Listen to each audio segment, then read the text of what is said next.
Coming up is an interview with Deborah Cobalt live in America. This is an interesting little show, an interview with Jane and myself. I think the most interesting thing is perhaps when Jane starts talking about the time she found a missing fortune. So, enjoy the show.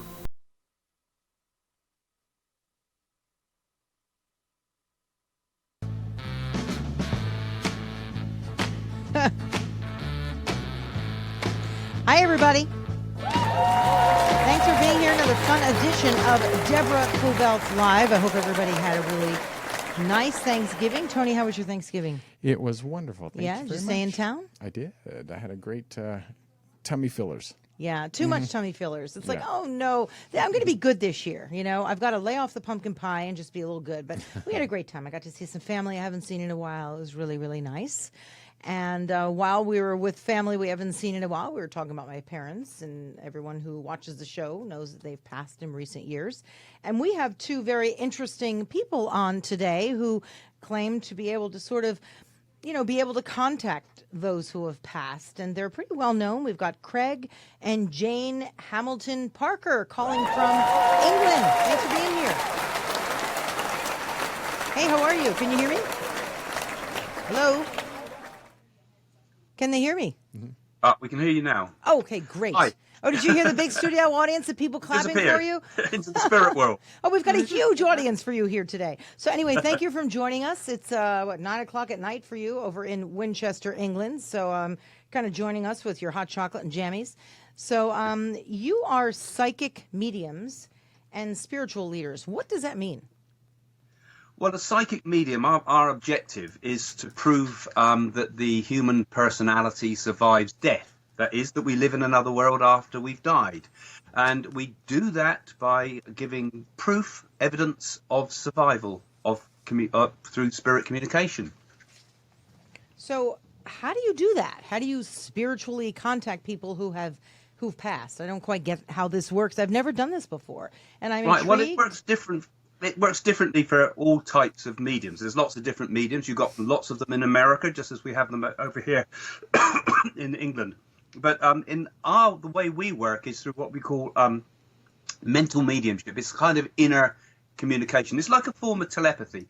I mean, just like you have telepathy between people, or we believe you have telepathy between people. You might pick up how a person feels. You might pick up a sentence from someone or something like that. We actually have the telepathy with the people in the spirit world. So we get impressions in our mind, and then we express those expressions to somebody that might be sat with us and give some evidence on proof of life after death through that. We also hear them clairaudiently, and also what we call our solar plexus here, we can sense the spirit. If somebody's sat in front of us, we actually can see things, hear things, and sense. So for most mediums, it works in lots of different ways, you see. I mean, like Jane and myself, we're what you call clairaudients. We'll hear words. So in our thoughts, we might hear a name, we might hear an address, we might hear a number. And when we say those things, then it connects with the person that sat with us. Sometimes you feel it, you sense it. You might sense how the person died. You might sense their illnesses and things, their personality, the incidents that happened in their life. It's almost like remembering something. It's like you remember it as if it's your own memory, but it applies to the person that's in the spirit, that they're given information to the person that you're sat with. And most important, you must have compassion in your heart, because a lot of people have suffered in this life, so you tend to give it with love, really. What do you say to people who say hogwash? Nobody can do that. They pass into another form. What do you say to the critics? I don't listen to those people. I listen to people, real people that we deal with. And you can only go by your personal experience. I mean, it's fair enough if some people are focused on the objective world and they say that is all that exists. All that exists is what's outside of ourselves. Consciousness, awareness is developed by the brain. But, we look at it a different way. I think that's a mistake to think that everything is outside of ourselves. We are actually beings. Even at this present moment when we're talking to you, everything that we're doing now is inside our brain. It's a picture. It's all consciousness. The external world's an illusion in that respect. So, I believe that there are different levels of consciousness that we can become aware of. And after death, we may go into some other form of reality that is completely different to the reality that the skeptics say is the only one. Give me some concrete examples of what you've done and people you've worked with and how you've tapped into the other side. And one more thing. Are you able to, I know you don't like to work with people over the phone, but could you work with people over Skype? We could do a little something ourselves in a little bit. Well, you need to really tune in and meditate for at least half an hour before you do that. Yeah, we're not really geared up for that at the moment. That would need to be a separate sort of session, really, because we need to be in the right frame of mind and get tuned in and prepared. So we're kind of in interview frame of mind at the moment, rather than the susceptibility and openness to the spirit that we need to be in to make a proper spirit communication over the line. All right, fair enough. Everyone needs to be prepared, right? Okay, I'll give you that. So tell me some of the work that you've done with people and the impact you've had, because I do know that your reputation is of a good one. So have at it. Okay, well, what some of the most important things we've done? Well, with Eric Robinson. Eric Roberts, he's a good person. That was a celebrity, of course. He's the brother of Julia Roberts. I mean, when we were in America, he volunteered to have a reading with us, which we filmed, and he was very open to it and felt he said we were the real thing, the real deal. He said he felt we were. We made a communication with his father. He'd had some difficulties in his life with his father, and we gave and his half sister and spirit.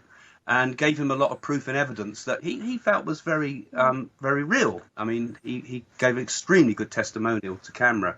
But the most important ones are not really dealing with celebrities. I mean, that's probably interesting to listen to. But it's the ordinary people where the real help comes through. Where it's people that have lost children, where there's been a suicide, when there's been a sudden unanswered questions that the person has to. And animals. Animals, yeah. I mean, another one. The one interesting. I mean, we did some work with Diana. I can tell you about that in a minute. But another interesting one was Jane communicated one of the Chinese leaders. We had some relations of Sun Yat-sen, who was the grandfather of China in some respects. He was pre-Mao, and Jane actually found the missing fortune. $27 million. We found $27 million for the family. Wait, stop.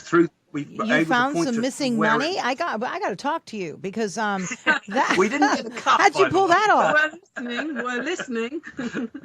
Wait, how did you do this? Let's circle back for a second about that missing money. How did this happen? Well, his great-grandfather, Charles' great-grandfather, died, and he was passing the information. They had some scrupulous uncles that were after all the money.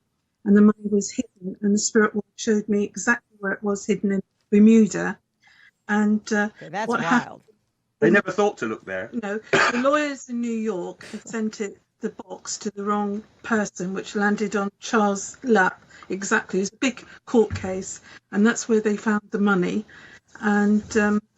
And then his mother still communicates with me. She lives on the Earth plane. She lives in Hawaii, actually, because Sun Yat-sen spent most of his time in Hawaii when he was in exile from China.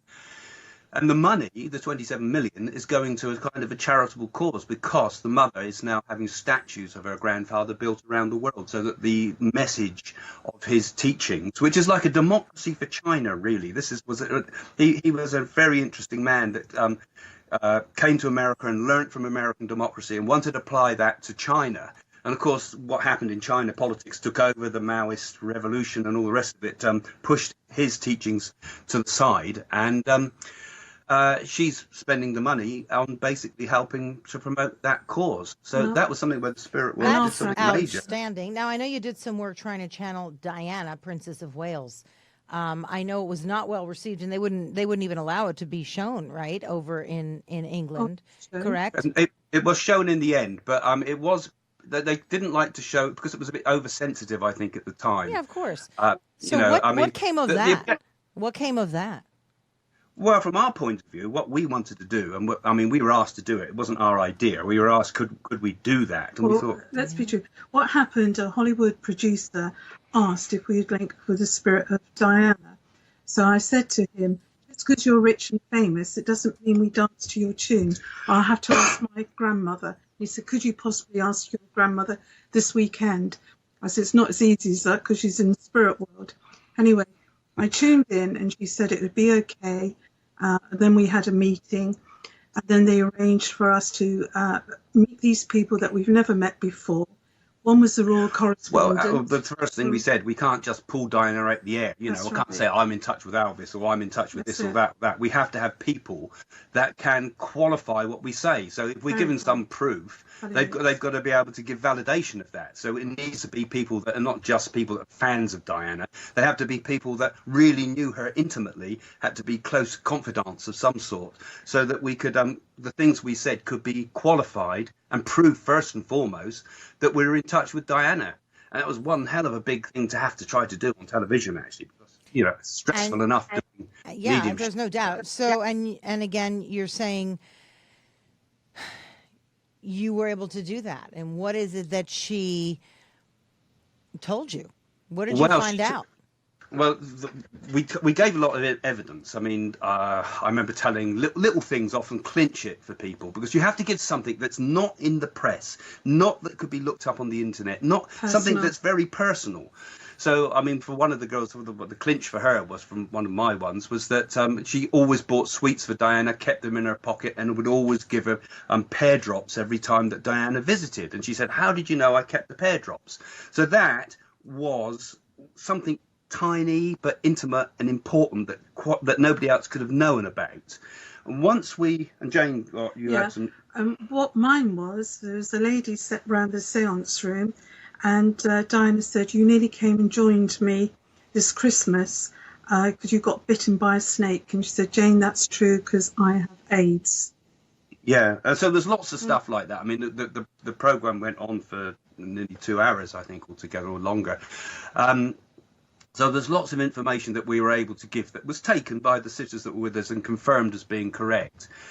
The message Diana gave, though, was, from our point of view, perhaps the worst possible message of all, because most people feel that there was a conspiracy to kill Diana, and something was going on. There was lots of hidden things. But the information we got, which people didn't want to hear, which people find hard to accept, is that actually it was simply an accident. The car crashed in the Alma Tunnel, and there was no conspiracy to blow out the tires or fix the engine or drug the driver and fix the ambulance. If it was a conspiracy, it would have been too difficult to pull off. I mean, how do you even plan that? Okay, once you hit this pillar, you're going to twist around, and then the tire. I mean, the whole thing is ridiculous. I think the whole conspiracy idea, anyway, was sort of blown out of by the press just to keep it going. People hate it when you tell them it's no conspiracy.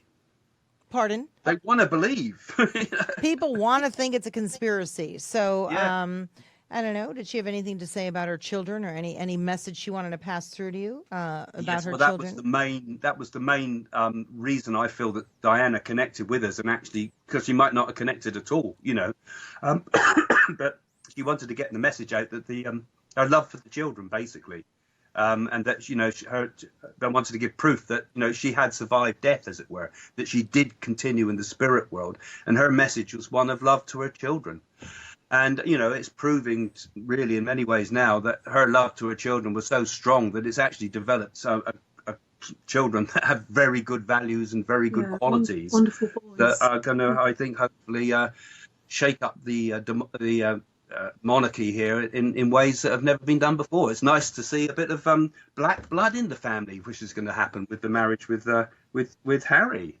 Oh, it's very exciting, actually. They're sort of becoming a more modern monarchy. So, and I think the people over there, I mean, you would know better, you live there, are excited about all that. So that's actually terrific. I think. Yeah, and what can the royal family do, really? Because if we go back in time, Wallace Simpson, who was an American, there was a big hoo-ha that it was a divorcee, he shouldn't marry. So karmically, it's like it's all come back full circle, isn't it, Greg? In a way, yeah. And also, strangely enough, when we did the Diana seances, the driver, by sheer coincidence, had been the driver for Wallace Simpson that took us to the events in Paris, you know. So I think with the royal family, I think there's a certain sort of synchronicity of destiny that seems to come there. You know, I think in people's lives, coincidences happen. And I think what we're seeing in the royal family now is really things turning around. It's going to be the opposite to what it was in the past, with a sort of royal ruling elite, as it were. When people pass on, are they sort of floating around us? You know, are people that have passed on in my life, are they sort of around right now? I mean, not that you can channel that because, again, you said you need to do some prep. But for all of us, are they around or do they go somewhere else and come back? I mean, in your opinion, what happens? They wouldn't be around you 24/7 because we believe that the spirit world only contact people when the time is right, when they're meant to. I mean, they're not watching you, for example, taking a bath. Or, oh, thank goodness. You know, do you know, can I just say, as a little kid, I used to be scared of Santa watching me taking a I even the thought of that, I mean, I hope that they at least have some decency. Yeah, he scares the life Well, out of me. it's true. I hope they have some decency, these spirits, and if you're Weird taking a man. bath, they'll go away and come back later. So having said that, I wrote a so book they don't about it, come actually, when you're in the called bathtub. That's a good thing. But generally, about the afterlife. in all Sorry, seriousness, no, seriously, where do they go when they take, leave for a while? Where are they floating around? I mean, I really am not that connected in this way, although I am not one to disbelieve, just so you know. But I'm not super connected. So I'd like to know, where do they go when they leave for a couple days? Well, the thing is, you've got to look at it in a different way because they're not like ghosts that float around this world. That's a complete misconception. You need to think of the spirit world as another form of dimension, really. Because that's true. Scientifically, it's true, actually, right? Scientifically, it's not been proven there's an afterlife yet. I mean, the evidence, if you take the evidence as a whole, as it were, if you took all the evidence for near-death experiences, dreams, mediumship, there's so much weight of evidence if taken as a whole. I think if you took it in a court of law, you would say there's enough evidence to suggest that there's life after death. But the way it works in the spirit world is it's not, people experience the spirit world differently. Some people will experience it as a world very similar to the world we live in now, because that's where their consciousness is. And some people may experience a more abstract state, closer to a sort of lucid dream state. So it's almost impossible to explain, because even time in the spirit world is different. It's almost like a quantum world there. It's a completely different form of framework to what we're used to in this sort of objective reality that we live in now. But what I meant before when I said scientifically, if you will, matter, energy, it doesn't really go away. It just changes form, changes shape. And sort of the same thing with when one passes from this world. They don't really die. They just sort of leave the body behind, correct? Yeah, you're right. Your physical body, you have no need for it. So think of it this way, Deborah. When you're born, the crown chakra, when you're born, it's open and it closes. Baby's crown closes. When you die, that opens again, and that spirit goes through that crown chakra, and then you have a loved one that meets you or a friend that meets you, and so you can sometimes, you have this light, this energy that comes into the room, a great sense of warmth and love to take that soul over. Would you agree? Well, yes, but also I also raised the question of what is consciousness, what is awareness, because there's a sense that perhaps I have more awareness than an ant, right? So there's kind of a quantity to awareness. There's something that has substance of some sort. I also have a sense of self and an I-ness as well, which seems to be independent of the body. Because if we have, for example, if you experience things like traveling outside of the body, if you have if telepathy can exist, it means that thoughts can exist outside the body, and that consciousness can exist independent of the body. And perhaps evolution and all the rest of it is here just to help our consciousness evolve and move into other planes of existence after this one. So, that's where I think science needs to start looking, almost in the same way they look at quantum energy. I do too. I agree with you. I do think that science needs to look into that. I mean, to sort of stay within the box, if you will, is almost a little bit ignorant. It's like believing the world is flat. There's more. There's more to this. And I think you're right. Scientists have to get on this and move forward with what's beyond all this. Yeah. And religion too, actually, on the other extreme. That was my next question. If we lose ourselves in beliefs, then we're stuck there, because that's fossilizing as well. You've got to look at it both ways. We've got to see ourselves as spiritual and religion are two different things in my mind. And I think what we've got to do, all of us, is develop that spirituality within us, those qualities that make us human and make us unique: kindness, love, compassion, all those things. And that's what the higher levels of this evolution of our consciousness, I think, is all about. Good values. values generally. Let me ask you, because we only have a few minutes. Religion, okay, Catholicism, Judaism, Muslim, and there are others, of course. How does this work within the framework of modern day religion? Well, I think it's universal to all in some respects. It's All is rejected one. by all at the same time All in is some one. respects. But, you know, if you think about it, there's only one God. We all believe in the same God. We all believe that that God is love. All the religions believe that God is love, that God is everywhere. You know, when you start looking at the similarities, you find that all the religions at heart, all of them have the same basic messages. And the continuation of the spirit is often part of that message. The idea that this concentrated consciousness, I might call it, is also perhaps the soul, and that may continue after life. You know, I mean, So then- even these things that I do with mediumship, they don't prove God; they just prove the continuation of life. You know, I think the idea of God becomes a very personal thing, depending on what you understand that word to mean. So then where do we go when we die? We go. I think it's as if we just like we shed the body, we shed the objective world. So we actually go into a state of existence that is hard to describe because it's a different type of dimension. So, but for most people, they create a reality that's what they need. They create a reality that's similar to this world, but it might be flexible. You might be able to travel from one place to another very, very fast. If you want to be with someone, you'll be there in an instant just by a thought. It's the closest I could describe it is like a dream, but a very awake, super lucid, super real dream that's more real than this world. Any predictions? Can you give us, let's say, 3 predictions for 2018? And I'm going to hold you to it. I'm going to have you back at the end of the year, and we're going to see what happens. Okay. Well, we made a few predictions before. I feel that there's going to be a lot of eruptions this year. I think we're going to possibly see Mount Vesuvius erupt in Italy. Jeez, I'm on my way there now. Hang on a minute. Hang on. Really? Okay. When should I not go? No. But Yeah, you're going. Yeah. I'm going to call you first. Like, No. Okay, so I Mount predicted an Vesuvius. earthquake in Ischia last year in Italy, and our children went there for a holiday, and it happened. You know. Also, I feel that North Korea.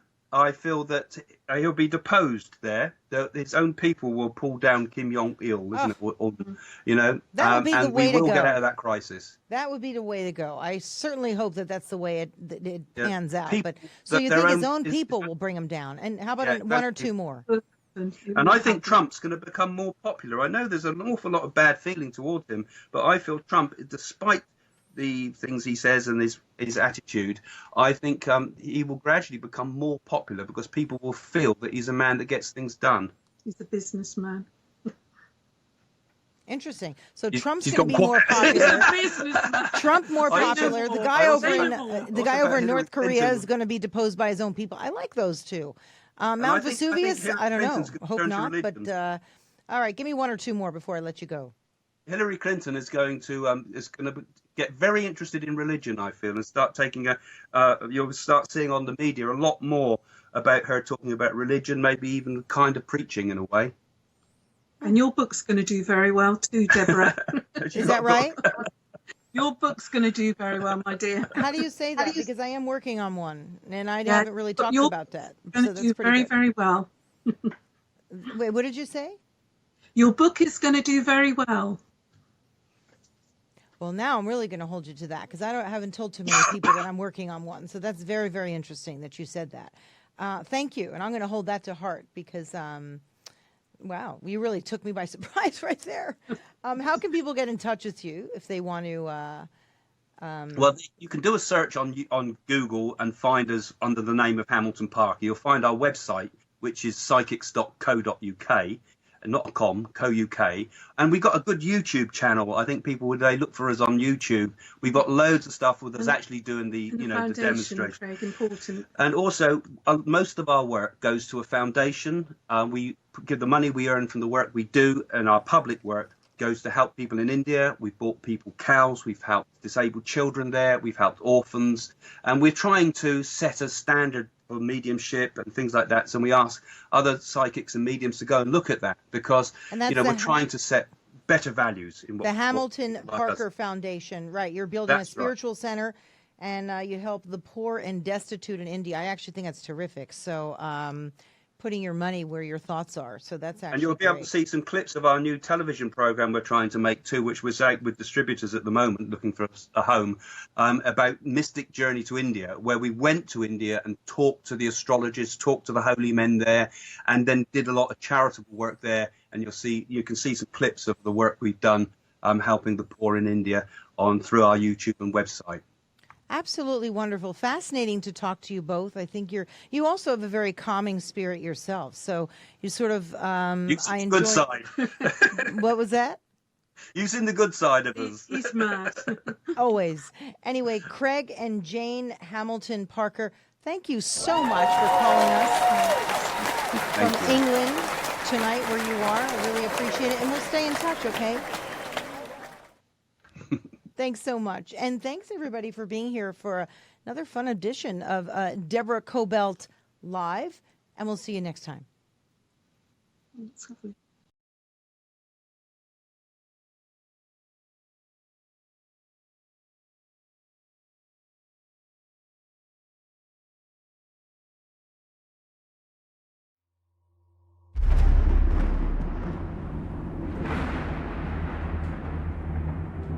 I have discovered a secret oracle in India that has on it the name of my mother, the name of my father, my name, my brother's name, my wife's name, all the details about my life from the moment I was born and right into the future.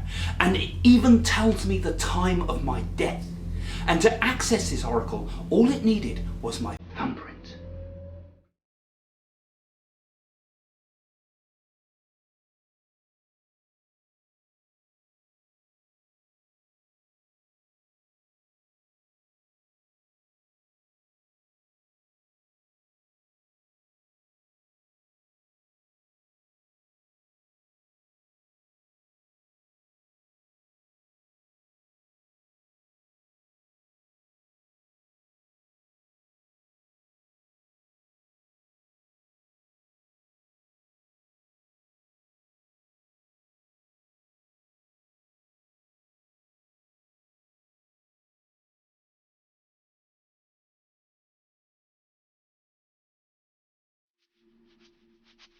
I'm here in India on my first mystic journey. In the UK and USA, Jane and I are known as the most psychic couple on the planet. I really enjoyed the reading with Craig because he hit some real accuracies about my father and our relationship. I've been a psychic medium for years. We have both had a fruitful life and seen many mystical things, but my trip to India has certainly opened even my eyes. As psychics, we have both been invited to do many TV shows about the paranormal, but what I'm about to experience in India is absolutely astonishing. So astonishing that even my wife Jane couldn't get her head round it. I have come to India to visit its temples and to do its rituals and change my fate.